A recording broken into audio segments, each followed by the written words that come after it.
Faly miarahaba antsika rehetra mpanaraka ny Traceur Gas Show.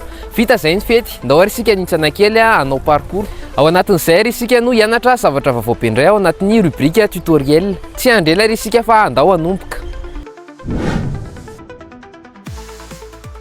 Mouvement tsy tony mazatra no ataontsika androany, tsy inona fa ny turn volt.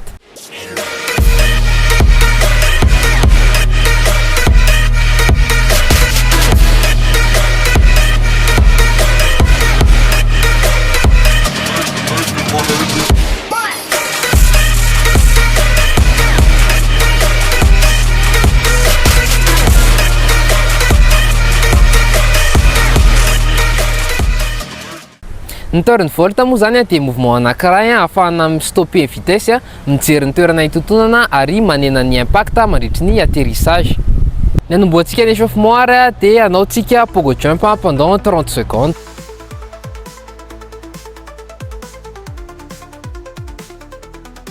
Enchaînetsika amin'ny jumping jacks pendant 30 secondes ihany koa.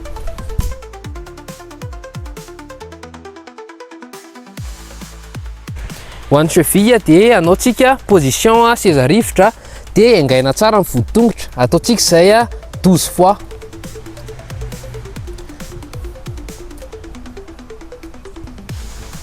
Ho an'ny genou ary dia anaontsika squat, ataontsika 12 fois simple dia 8 fois sauté.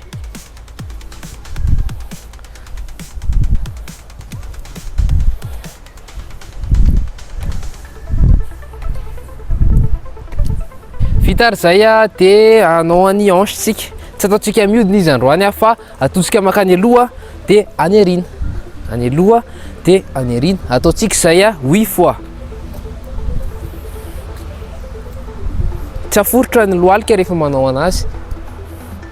Épaule ary zao ataontsika manao pivot 10 fois amina sens anankiray, ataontsika atonony le vitesse dia 10 fois amin'ny sens inverse. Ho an'ny poignet kosa indray dia ahoditsika 10 fois amina sens anankiray, 10 fois amin'ny sens inverse. Mba hampafana tsara ny poignet sy ny kody dia tohizantsika amina pompe miisa 15.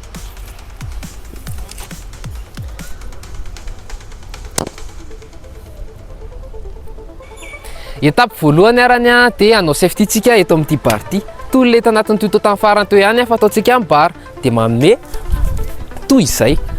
Averintsika ihany fa ezahana atao somary akaikikaiky le fitontonana dia lasa eo zany. Ny étape faharoa ary dia ny fitontonana.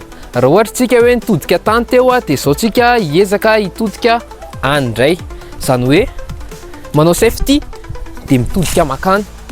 Remarque kely ny tanana rehefa manao turn dia tsy atao mitodika ohatr'izao fa ny tanana anankiray atao mitodika makaty dia ny tanana anankiray mitodika makaty. Zay le ataontsika manao an'le safety teo. Iny safety dia mitazana. Hiditra étape fahatelo tsika izao. Iny ihany no averintsika fa ataontsika amorona zavatra ohatran'izao. Izany hoe ny tanana ray mitodika ohatr'izao dia ny ray mitodika ohatr'izao dia safety dia miverina miantona.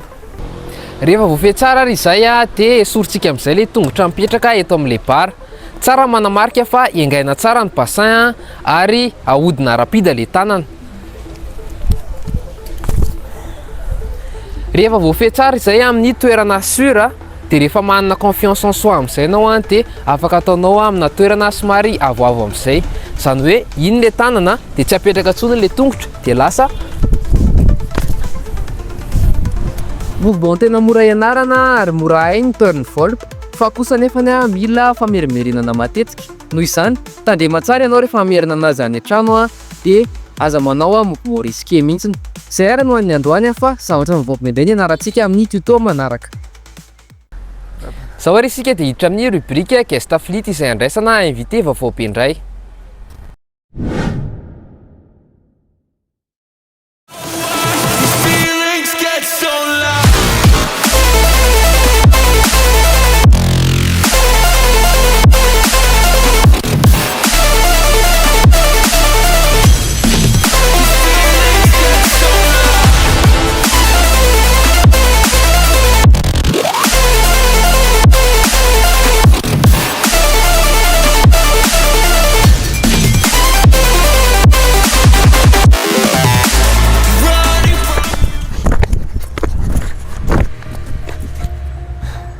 Lulesy. Alelestoky. Izy dia athlète anankiray izay anisan'ny niara nanomboka taminay ary efa ela no nifankafantarana eto na athlète rantsa. Avelantsika ary izy ilaza bebe kokoa mahakasika ny parcours izay laloviny sy mahakasika anazy. Miarahaba antsika reto izay manaraka ny émission Raphaël Samanonavy Miguel ny anarako ary Manoa ny fiantsonana folo taona izay no nanaovako parcours. Ny fanontaniana voalohany apetraka ao Manoa dia hoe inona zany no nahatonga anao nanao parcours?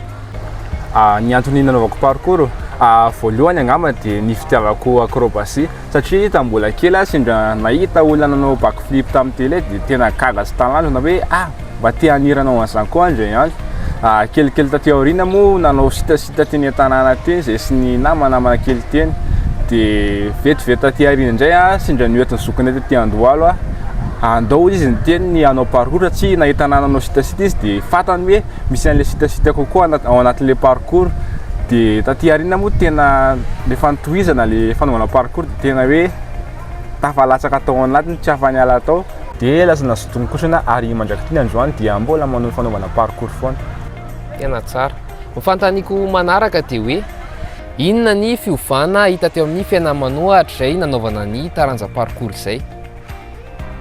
Ny voka-tsoa noentiny tamin'ny fiainako raha teo amin'ny vatana zao no teneniko dia nanampy anahy mitaiza amin'ny vatako satria ny parcours dia sport complet izany hoe miasa daholo ny hozitra rehetra amin'ny vatana ary raha eo amin'ny lafiny ara-tsaina kosa dia tena nanampy be mihitsy satria nandresy ny tahotra ka tao amin'ny fanaovana an'ilay parcours. Raha raisiko ohatra zao rehefa manao figure de précision amin'iny tena matahotra satria maro ny sary mandalo ao an-tsaina rehefa manao an'izy hoe injera sa tsy dia tena mila mafy ny saina ary zavatra ohatr'izay miverimberina no tena nanamafy ny mental.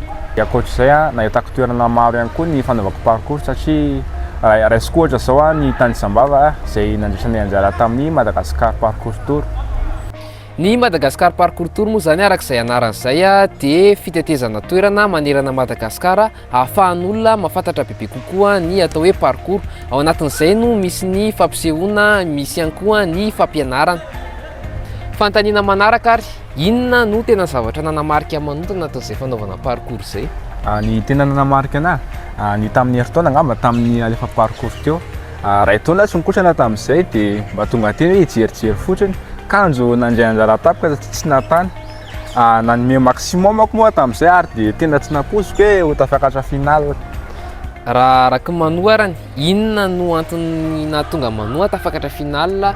Inona ny zavatra hitanao hoe atoa ohatrany ahoana ny stratégie nampiasain'ny Manoa tamin'izay? Ny tena avantageko par rapport tamin'ny mpanday anjara hafa angamba dia teo amin'ny fanaovako ny figure izay tsapako hoe tena maîtriseko ary dia tsy nianjera moa tamin'izay na nidiny kely indrindra arany dia izay angamba tena hitako hoe ny antony tena nahatafiakatra na final. Tena tsara. Ho antsika izay mbola tsy mahafantatra ny alefa parcours moa zany dia événement anankiray ampifondrona ny athlète rehetra manerana Madagasikara izay misy ny championnat national ihany koa. Ao anatin'ny fikarakarana ny 4e édition izay zao ka raha te araka bebe kokoa ianao dia arao tsy tapaka ny pejin'ny Traceur Gasy fa ao daholo ny information nécessaire rehetra mahakasika an'ilay événement. Maro ny olona izay tsy mahafantatra izay mieritreritra hoe ny parcours dia limité amin'ny resaka kotrana ihany. Ho amin'ny Manoa manokana arany inona no zavatra atao Manoa anatin'izay fanaovana parcours izay? Ao anatin'ilay fanaovana parcours moa dia mbola mikotrana foana ihany ary miezaka mampitombo ny niveau. Eo ankilany sady mampianatra ihany koa ny tenako moa dia coach ao amin'ny Traceur Gasy ary miezaka foa zay mampita le taranja ho an'ny ankizy dia mandray anjara kosa amina karazana événement maromaro eo ny fanaovana spectacle eo ihany koa ny fampianarana. Arak'izay voalaza Manoa izay dia hitantsika fa maro ny zavatra afaka atao amin'ny alalan'ny parcours. Fanontaniana farany arany inona no teny kely amenao an'izay olona izay tia hanandrana parcours nefa ny matahotra? Ny teny kely afaka omeko ngamba dia nisy parcours dia sport mitohy amin'ny sport rehetra ihany mety hivelona izy mampatahotra fa rehefa vonareo nianatra dia mandeha hatrany voalohany ary dia tena tsapanareo fa mora ianarana izy io ka aza misalasala amin'ny contact ny Traceur Gasy raha ohatra ka te hianatra ianao. Isaora Manoa ny tafatafa teto amintsika androany. Izao ary isika dia anaraka ny vaovao farany eo amin'ny tontolon'ny parcours ao anatin'ny rubrique Top Actu.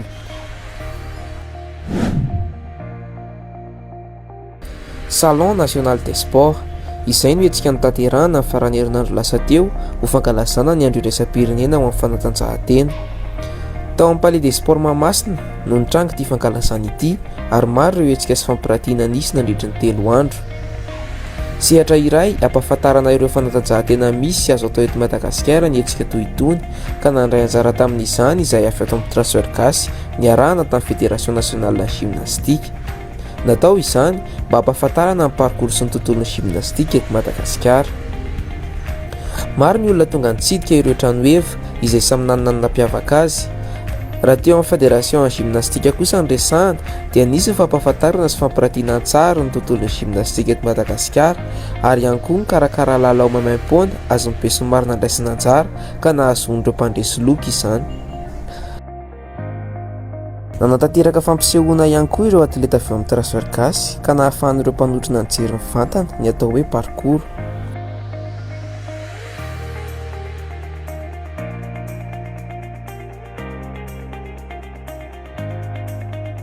Izay ny vaovao raha ny teto atoerana. Nefa ny ivelany kosa dia nanatanteraka fivoriana sy fihaonana voalohany niaraka tamin'ireo tompona ndraiky mpanjakana sy ny parcours 59 avy any Roubaix ireo solotenan'ny transfer gasy mba hametraka fiara-miasa eo ampikatroka rotota. Tsy izy izany fa ny CUA na ny commune urbaine d'Antananarivo sy transfer gasy izay iara-iasa amin'ny ville de Roubaix sy parcours 59.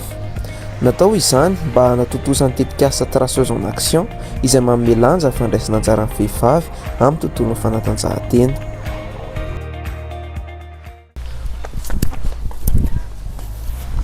Zay sy indray ny masaka azo atolotra androany. Misaotra antsika rehetra nanaraka hatramin'ny farany. Zavatra vaovao be indray no hitantsika eto amin'ny fandaharana amin'ny manaraka arany ny fotoana dia mandra-peona daholo.